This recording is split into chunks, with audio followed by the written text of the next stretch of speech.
At the end of this trial, former President Jair Bolsonaro and 7 other defendants could face prison sentences of more than 40 years.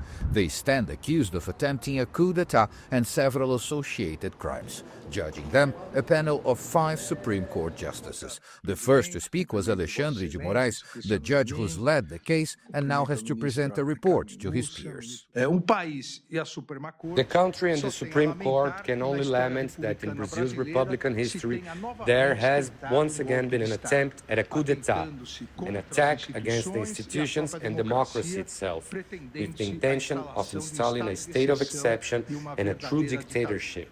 It is a highly divisive case in a country already marked by polarization and one with international repercussions. U.S. President Donald Trump has weighed in, calling Bolsonaro's trial a witch hunt and linking Washington's 50% tariffs on Brazil, among the highest in the world, to the proceedings against the ex-president. Justice Moraes, who has also been personally targeted with sanctions by the U.S. for his role in this case, defended the court's independence and Brazil's sovereignty. The Supreme Court will not accept coercion or obstruction in the exercise of its constitutional mission, which was sovereignly conferred by the Brazilian people through the National Constituent Assembly.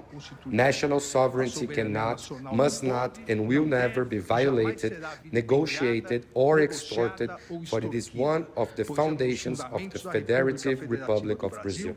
As the trial goes on, opinion here in Brazil is split. Bolsonaro supporters see a case of political persecution. His critics say prosecutors have solid evidence of an attempt to subvert democracy. The former president is under house arrest wearing an ankle monitor, a measure imposed by Moraes that has outraged Bolsonaro supporters. Allied members of Congress protested by taping their mouths, denouncing what they call persecution and an attack on freedom of expression. But Brazil's general prosecutor, Paulo Cabral, says the indictment is solid and proves beyond reasonable doubt that Bolsonaro orchestrated an attempted coup.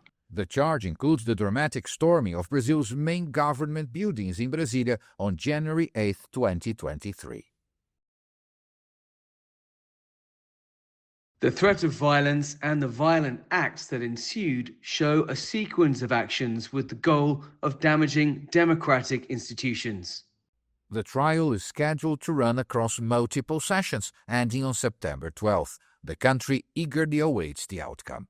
Paulo Cabral, CGTN, São Paulo.